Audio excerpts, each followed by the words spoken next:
Bakka buutonni mootummaa Itoophiyaa fi humnoota Tigraay jaarsummaa gamtaa Afrikaan waliigaltee waraana dhaabuu mallatteessan. Waraanni mootummaa Itoophiyaa fi humnoota Tigraay gidduutti erga eegalamee jala bultii waggaa lammaffaa irratti qaamoleen lameen gaaga'ama hedduu booda dhiibbaa dhaabbilee idil addunyaan waliigaltee dhukaasa dhaabuu kana mallatteessan. Mariin nagaa jaarsummaa gamtaa Afrikaa jalatti kan hoogganaa turan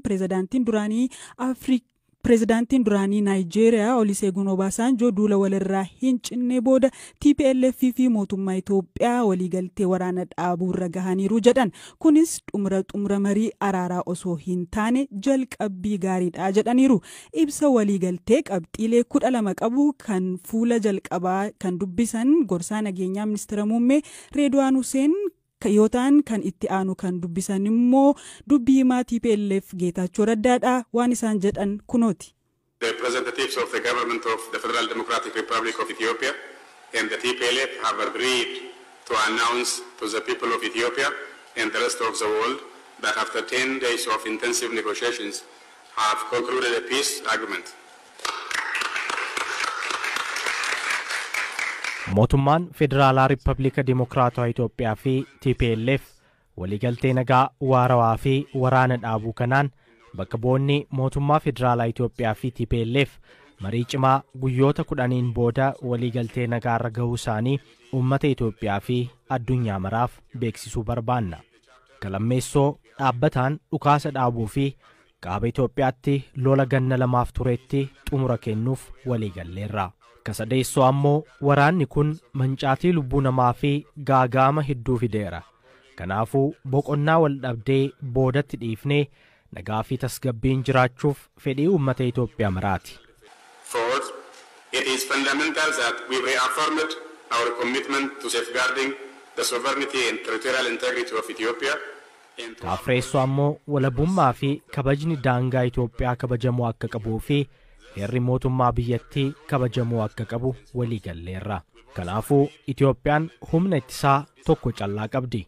Kana malees haala qabatamaa lafarra jiru tilmaama keessa galchuun loltoota TPLF'if sagantaa waraana hiikkachiisuu fi hawaasatti deebisuu irratti waliigalleerra. Kashaneessoo ammoo mootummaan Itoophiyaa eejensiiwwan qarqaarsa namoomaa wajjin hojjechuu itti fufuun kanneen qarqaarsi barbaachisu hundaaf akka dhiyeessu waliigalameera. Ja'affaarratti ammoo tarkaanfiiwwan ce'umsaa naannoo Tigraay keessatti heera mootummaa bakkatti deebisuu akkasumas sagantaa haqa ce'umsaa itti gaafatamummaa dhugaa fi araara of keessaa qabu irratti waliigalleerra. To start implementing this undertakings without delay, we have agreed to stop all forms of conflicts and hostile propaganda. Torbaffaarratti ammoo waliigaltee kana hojiirra oolchuuf akka nu gargaaruuf lola gosa kamiyyuu fi propagaandaa hatattamaan dhaabuuf waliigalleerra. Kanumaafis lammiileen Itoophiyaa biyya keessaa fi biyya alaa jiran waliigaltee kana akka deeggaran, sagalee qoqqoodinsaa fi jibbaa akka dhaaban, akkasumas humna isaaniin diinagdeen akka bayyanatuuf akka gumaachanii fi hariiroon hawaasa gidduu ture akka haaroomu akka hojjetan ni gaafanna.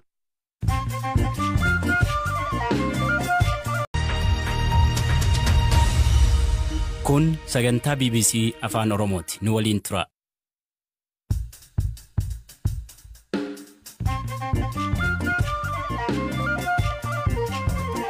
Ashama kam ooltan sagantaan keenya eegalee kan har'aaf qixeessinen bakka buutonni mootummaa Itoophiyaa fi humnoota Tigraay jaarsummaa gamtaa Afrikaan waliigaltee waraana dhaabuu mallatteessan. To announce to the people of Ethiopia and the rest of the world that after 10 days of intensive negotiations have concluded a peace agreement. Waraanni bilisummaa Oromoo aanaalee Wallagga lixaa to'achuu jiraattonni BBC'tti himan. Gaafan se dubbisu sagalee dhukaasaan dhagaa duuba kee ammas dhukaasatu jira jechuudha. Dhukaasi jiru dirree waraanni injifatamee waan jiruuf waraanni injifatee dhukaasaatu jira.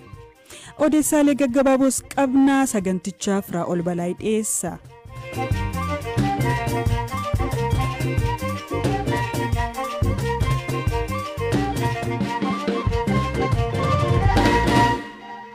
Bakka buutonni mootummaa Itoophiyaa fi humnoota Tigraay jaarsummaa gamtaa Afrikaan waliigaltee waraana dhaabuu mallatteessan. Waraanni mootummaa Itoophiyaa fi humnoota Tigraay gidduutti erga eegalamee jala bultii waggaa lammaffaa irratti qaamoleen lameen gaaga'ama hedduu booda dhiibbaa dhaabbilee idil addunyaan waliigaltee dhukaasa dhaabuu kana mallatteessan. Mariin nagaa jaarsummaa gamtaa Afrikaa jalatti kan hoogganaa turan Pireezidaantiin duraanii Naayijeeriyaa Olusegun Obasanjoo duula walirraa hin cinne booda TPLF fi mootummaa Itoophiyaa waliigaltee waraana dhaabuurra gahaniiru jedhan. Kunis xumura marii araaraa osoo hin taane jalqabbii gaariidha jedhaniiru. Ibsa waliigaltee qabxiilee 12 qabu kan fuula jalqabaa kan dubbisan gorsaa nageenyaa ministeera muummee Reedwaan Huseen Kayootaan kan itti aanu kan dubbisan immoo dubbii himaa TPLF Geetaachoo Raddaadha. Waan isaan jedhan kunooti. The representatives of the government of the Federal Democratic Republic of Ethiopia and the TPLF have agreed to announce to the people of Ethiopia and the rest of the world that after 10 days of intensive negotiations have concluded a peace agreement. Mootummaan Federaalaa Rippaabilika Dimokiraatawaa Itoophiyaa fi TPLF waliigaltee nagaa waarawaa fi waraana dhaabuu kanaan bakka bu'oonni mootummaa Federaalaa Itoophiyaa fi TPLF marii cimaa guyyoota 10 booda waliigaltee nagaarra gahuu isaanii uummata Itoophiyaa fi addunyaa maraaf beeksisuu barbaanna.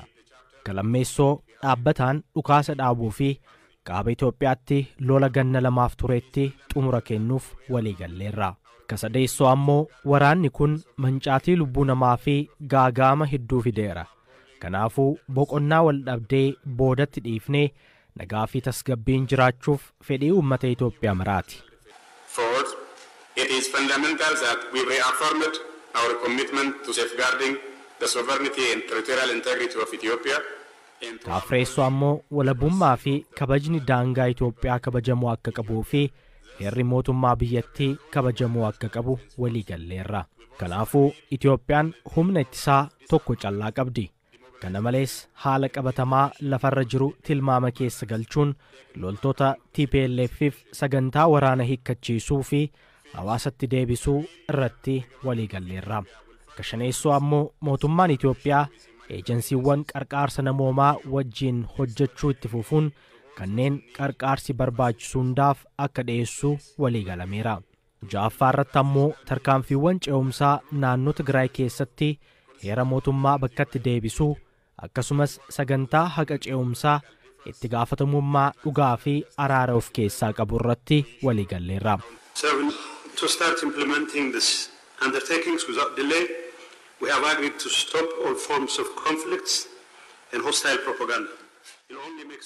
Torbaffaarratti ammoo waliigaltee kana hojiirra oolchuuf akka nu gargaaruuf lola gosa kamiyyuu fi propagaandaa hatattamaan dhaabuuf waliigalleerra. Kanumaafis lammiileen Itoophiyaa biyya keessaa fi biyya alaa jiran waliigaltee kana akka deeggaran, sagalee qoqqoodinsaa fi jibbaa akka dhaaban, akkasumas humna isaaniin diinagdeen akka bayyanatuuf akka gumaachanii fi hariiroon hawaasa gidduu ture akka haaroomu akka hojjetan ni gaafanna.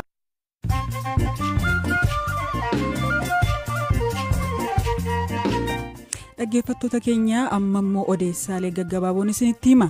Ameerikaan garee IS Soomaaliyaa keessaa fi miseensota isaa baha Afrikaatti meeshaa daddarbarsan irratti qoqqobbii keesse.